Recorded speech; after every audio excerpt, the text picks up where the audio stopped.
أعوذ بالله من الشيطان الرجيم بسم الله الرحمن الرحيم বলা হচ্ছে আজকের এই দিনটিকে প্রতিষ্ঠাবার্ষিকী। আমি আপনাদের খেদমতে প্রতিষ্ঠাবার্ষিকীকে ইয়াউমুল মুহাসাবা হিসাবে দেখার অনুরোধ করছি। ৩৯তম প্রতিষ্ঠাবার্ষিকী মানে হলো আমরা খেলাফত আন্দোলন প্রতিষ্ঠার ৪৮ বছর অতিক্রম করে ৩৯তম বছরে পা রাখলাম। খেলাফত আন্দোলন প্রতিষ্ঠা হয়েছে ১৯৮১-তে। হাফিজ হুজুর খেলাফত আন্দোলন প্রতিষ্ঠারও ৬ বছর পরে ১৯৮৭-তে ইন্তেকাল করেছেন। এরপর থেকে এই ২০২০ পর্যন্ত খেলাফত আন্দোলন হাফিজ হুজুরের রেখে যাওয়া একটা আমানত হিসেবে আমাদের কাছে আছে। হাফিজ হুজুর চলে যাওয়ার পরে খেলাফত আন্দোলন আমাদের কাছে ৩২ বছর যাবৎ আমানত হিসাবে আমরা এটা আমাদের কাছে রেখে আসছি। প্রতিষ্ঠাবার্ষিকীর এই দিনে আমি আপনাদের খেদমতে আত্মসমালোচনার অংশ হিসেবে বিনীত একটা প্রশ্ন রাখতে চাই যে হাফিজ হুজুর রহমতুল্লাহ আলাই আমাদের কাছে যে খেলাফত আন্দোলনের একটি আমানত রেখে গেছেন, আমরা কি এই আমানত যথাযথভাবে রক্ষা করতে পারছি? হাফিজ হুজুর রহমতুল্লাহ আলাই যে প্রত্যাশায়, যে আশায় আমানত আমাদের কাছে রেখে গেলেন, আমরা কি সেই প্রত্যাশা পূরণ করতে পারছি? হাফিজ হুজুর রহমতুল্লাহ আলাইহির মাধ্যমে যে খেলাফত আন্দোলন এদেশে ইসলামী রাজনীতির পুনর্জন্ম দিল, এদেশে ইসলামী রাজনীতি, ইসলামের নামেও যে রাজনীতি করা যায়, এদেশের মুসলমানরা সেটা ভুলেই গিয়েছিল। হাফিজ হুজুর রহমতুল্লাহ আলাই সেই রাজনীতির পুনর্জন্ম দিলেন। ইসলামী রাজনীতি আবারও এদেশে জাগ্রত হলো। সে হিসেবে বলা যায় এদেশে, বাংলাদেশে ইসলামী রাজনীতির জনক বাংলাদেশ খেলাফত আন্দোলন। এখন ইসলামের নামে রাজনীতি করার অনেক দল রয়েছে, কিন্তু হাফিজ হুজুর যদি এদেশে ইসলামী রাজনীতির দ্বার উন্মোচন না করতেন, একটা দলকেও ময়দানে খুঁজে পাওয়া যেত না। তাহলে যে খেলাফত আন্দোলন বাংলাদেশে ইসলামী রাজনীতির পুনর্জন্মদান করলো, সেই খেলাফতকে এখন কি জনকের ভূমিকা পালন করছে? আমরা কি এদেশের ইসলামী রাজনীতি নিয়ন্ত্রণ করি, নাকি বাংলাদেশের ইসলামী রাজনীতি আমাদের নিয়ন্ত্রণের বাইরে? কথা তো ছিল এদেশে ইসলামের নামে যত আন্দোলন হবে, দিন প্রতিষ্ঠার ময়দানে যত ধরনের সংগ্রাম হবে, সমস্ত আন্দোলন এবং সংগ্রামের নেতৃত্ব দেবে খেলাফত আন্দোলন। আপনাদের কাছে এই প্রতিষ্ঠাবার্ষিকীর এই দিনে আমার বিনীত প্রশ্ন, আমরা কি সত্যিকার অর্থে এদেশে ইসলামী রাজনীতির সেই জনকের ভূমিকা পালন করতে পারছি কিনা। উত্তর যদি হাবাচক হয়, যদি আপনারা বলেন না ঠিক আছে আমরা করতেছি, তাহলে আমার কোনো কথা নেই, আলহামদুলিল্লাহ, যেভাবে চলছে চলুক। আর যদি উত্তর নাবাচক হয়, উত্তর যদি এটা হয় যে না, বাংলাদেশ খেলাফত আন্দোলন এখন আসলে যেই ভূমিকায় থাকার কথা ছিল এখন সেই ভূমিকায় নাই, যদি উত্তর এটাই হয়, তাহলে আমাদের আত্মসমালোচনার পথে যেতে হবে। কারণ খুঁজে বের করতে হবে কেন খেলাফত আন্দোলন সেই ভূমিকায় নেই। সঠিক কারণ খুঁজে সঠিক জায়গায় ট্রিটমেন্ট দিতে হবে। অতীতে যা হওয়ার হয়েছে, অতীত নিয়ে আমি কথা বলতে চাই না। ভবিষ্যতের নতুন পরিকল্পনা করে এগোতে হবে। ভবিষ্যতের পরিকল্পনা হবে এদেশে ইসলামী রাজনীতি কে নেতৃত্ব দেবে। আজকে ইসলামী রাজনীতির নামে বাংলাদেশে অনেক কিছুই হয়,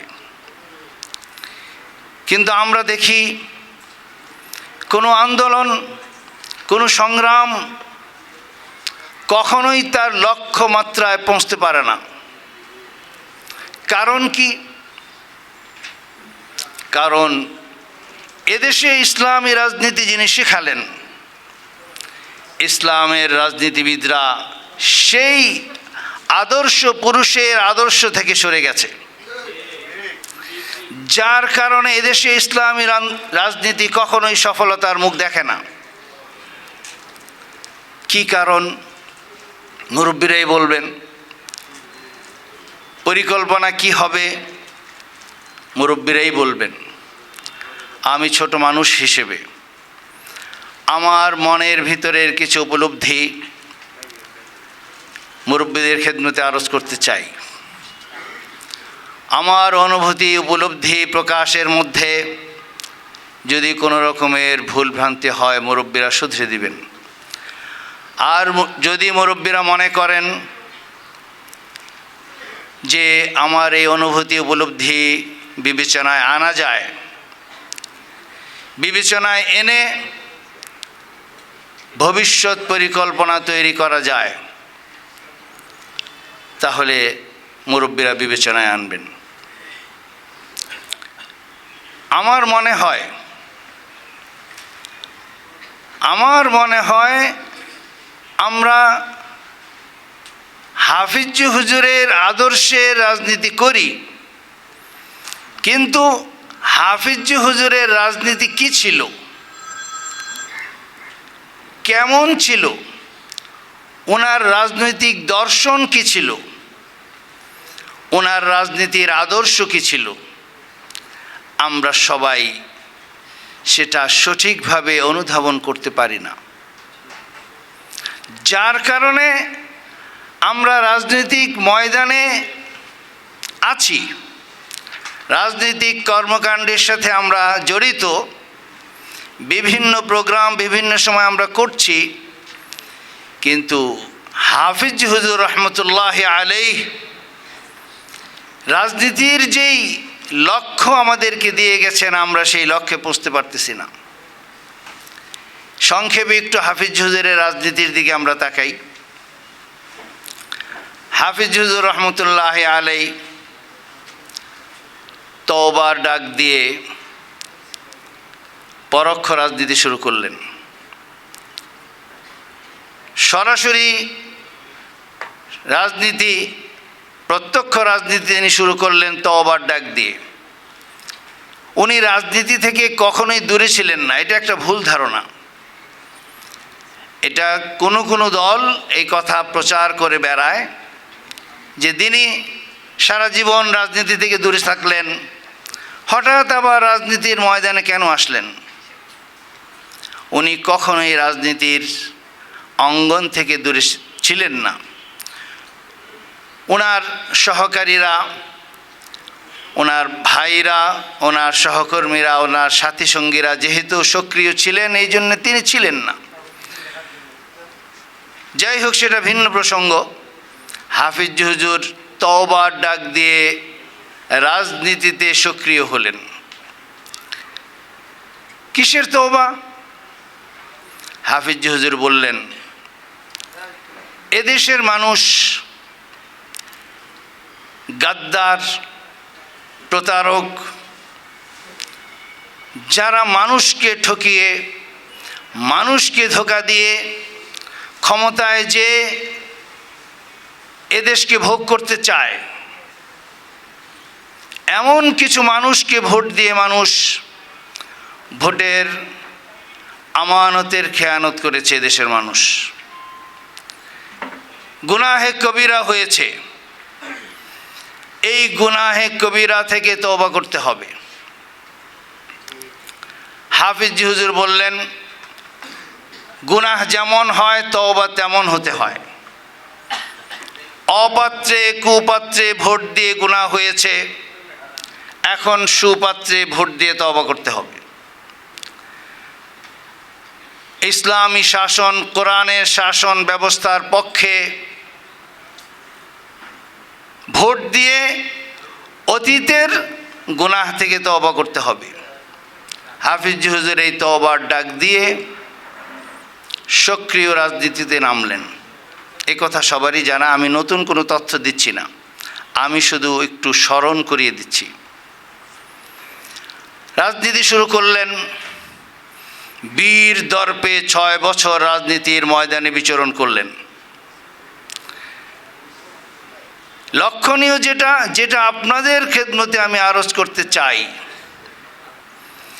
এই 6 বছর বা 7 বছরের রাজনীতিতে প্রথাগত প্রচলিত রাজনীতির লোক দেখানো একটা প্রথাও হাফিজ হুজুরকে স্পষ্ট করতে পারে নাই। প্রচলিত রাজনীতির যত ধরনের লোক দেখানো প্রথা ছিল, হাফিজ হুজুর রহমতুল্লাহ আলাইকে একটাও স্পষ্ট করতে পারে নাই। ভিন্ন মাত্রার এক রাজনীতি হাফিজ হুজুর জাতিকে দেখালেন। বক্তব্যর ধরন ভিন্ন, স্লোগান ভিন্ন। চলছে মিছিল, স্লোগান হলো হাফিজ হুজুর এগিয়ে চলো, আমরা আছি তোমার সাথে। হাফিজ হুজুর বললেন, থামো, এটা আমার স্লোগান নয়।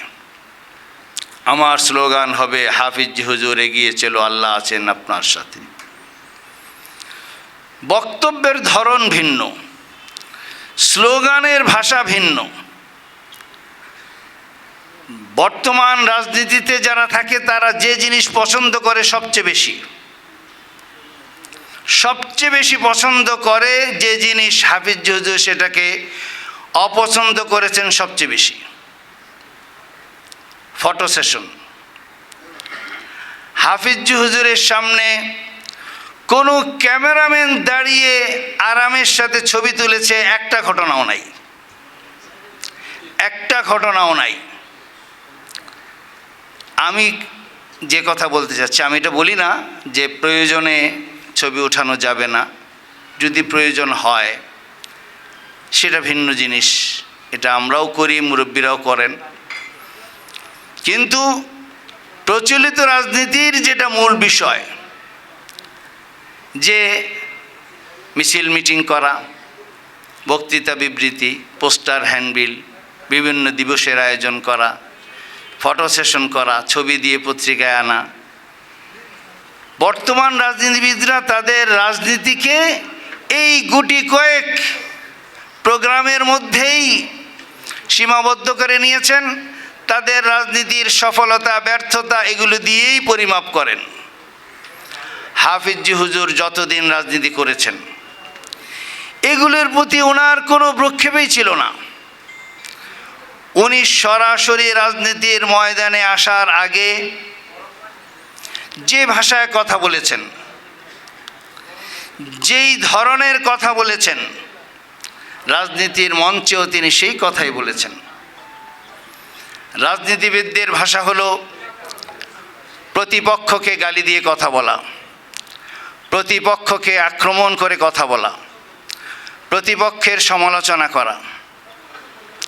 হাফিজ হুজুর রহমতুল্লাহি আলাইহির দীর্ঘ এই কয় বছরের রাজনীতিতে কেউ একটা ঘটনাও দেখাতে পারবে না যে হাফিজ হুজুর রহমতুল্লাহ আলাইহি কোনো ব্যক্তিকে নির্দিষ্ট করে কোনো সমালোচনা করেছেন।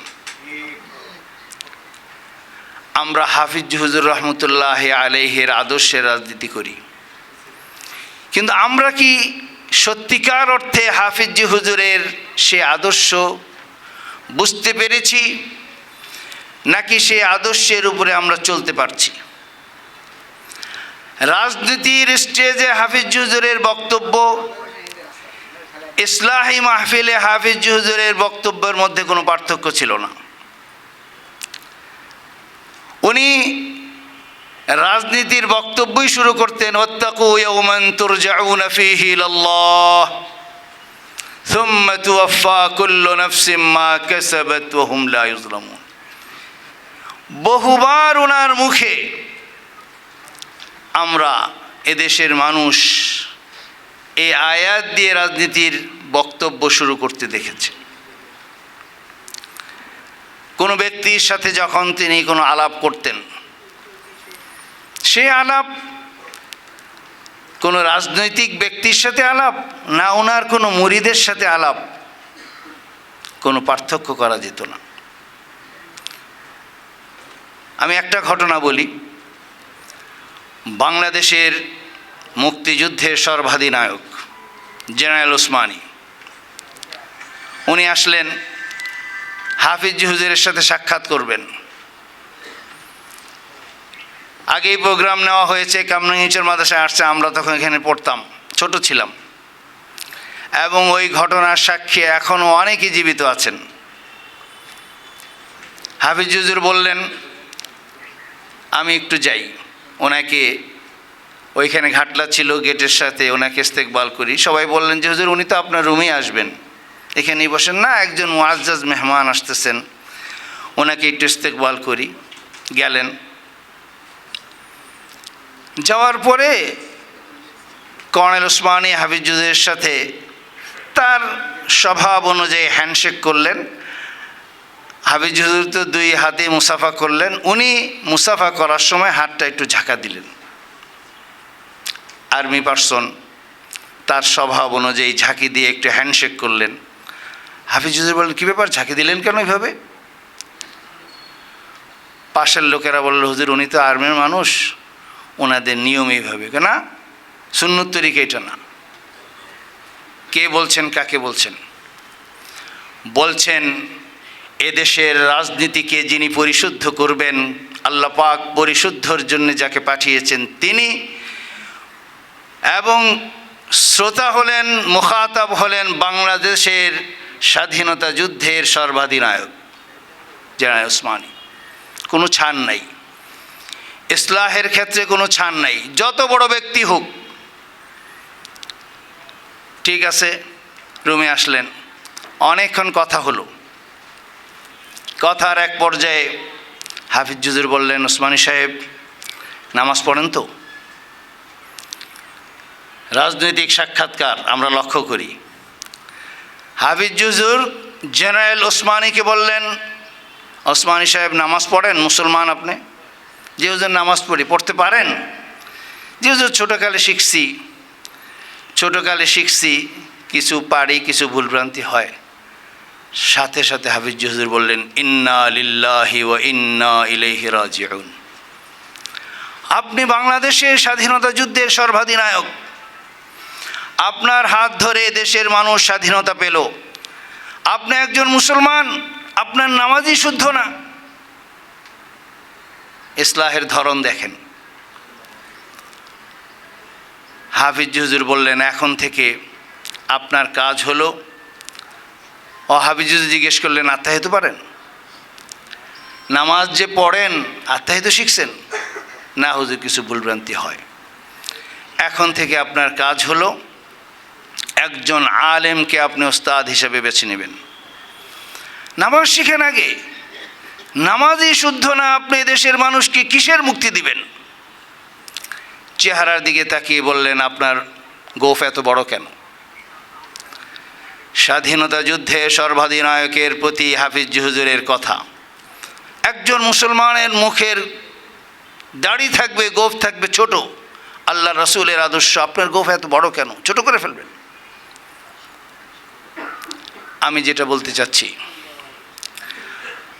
বলতে চাচ্ছি, আমরা হাফিজ হুজুর রহমতুল্লাহ আলাইহির আদর্শে রাজনীতি করি।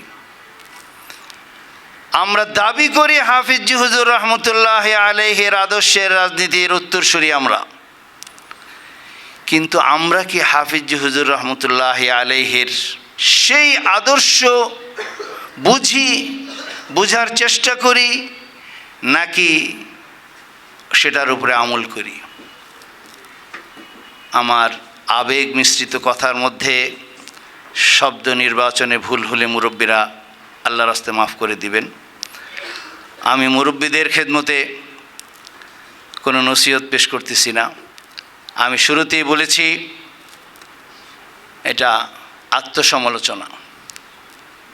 এই প্রশ্ন আমার সর্বপ্রথম আমি নিজেকেই করি। যদি হাফিজ হুজুর রহমতুল্লাহ আলাইহির আদর্শের রাজনীতি করতে হয়, হাফিজ হুজুর রহমতুল্লাহ আলাইহির আদর্শের সৈনিক হতে হয়, তাহলে হাফিজ হুজুর যেই রাজনীতি শিখিয়েছেন, যেই রাজনীতির চর্চা তিনি করেছেন, যেভাবে রাজনীতি করতে বলেছেন, সেভাবে যদি আমরা রাজনীতি করি, ইনশাআল্লাহ হাফিজ হুজুর রহমতুল্লাহ আলাইহির রেখে যাওয়া আমানতের রক্ষা হবে। আর যদি আমরা হাফিজ হুজুর রহমতুল্লাহ আলাইহির আদর্শকে ভুলে প্রচলিত রাজনীতির ছকের মধ্যে ঢুকে যাই, গদের মধ্যে ঢুকে যাই, কিছু নির্দিষ্ট প্রোগ্রাম, নির্দিষ্ট রুটিনের মধ্যেই আমাদের রাজনৈতিক কার্যক্রমকে সীমাবদ্ধ করে ফেলি, তাহলে 50 বছর 100 বছর এই রাজনীতি করলেও হাফিজ হুজুর রহমতুল্লাহ আলাইহি যেই রাজনীতির আমানত আমাদের কাছে রেখে গেছেন, ওই রাজনীতির বিন্দু মাত্র আদায় হবে না। হাফিজ হুজুর রহমতুল্লাহ আলাইহি 6 বছর 7 বছর রাজনীতি করলেন। সারা পৃথিবী অবাক বিশ্ব এসে রাজনীতি দেখলো। কি ব্যাপার, এই রাজনীতির মধ্যে কি জাদু? যে লোকটা সারা জীবন খানকায় জিকির করতে করতে কাটাইলেন, সেই লোক ময়দানে নামলো, মানুষের ঢল নেমে গেল তার পিছনে, ক্ষমতাসীনরা কাঁপতে থাকলো। কি বিষয়, কেন? সবাই চিন্তা করতে থাকলো। কিন্তু আমাদেরও চিন্তা করতে হবে, সেই জায়গাটায় যেতে হবে। আমি সংক্ষেপ করি, কথা লম্বা হয়ে যাচ্ছে। হাফিজ হুজুরের রাজনীতির আমার ক্ষুদ্র বিবেচনায় মৌলিক জিনিস ছিল 3টা। একটা হলো উম্মতের ফিকির, উম্মতের দরদ, উম্মতের নাজাতের ফিকির। মুফতি আমিন রহমতুল্লাহ আলাইহি তার মুহতারাম, আমি সংক্ষেপ করছি, হাফিজ হুজুর রহমতুল্লাহ আলাইহি যে ফিকির নিয়ে রাজনীতি করছেন, যেভাবে রাজনীতি করছেন, আমরা সেভাবে রাজনীতি যদি করতে পারি, তার আদর্শটা যদি বুঝতে পারি, তার আদর্শের রাজনীতি যদি আমরা করতে পারি, অবশ্যই আমাদের এই রাজনীতি একদিন সফল হবে। আল্লাহ রাব্বুল আলামিন আমাদেরকে তার রাজনীতি বুঝার, সেই অনুযায়ী রাজনীতি করার তৌফিক দান করেন।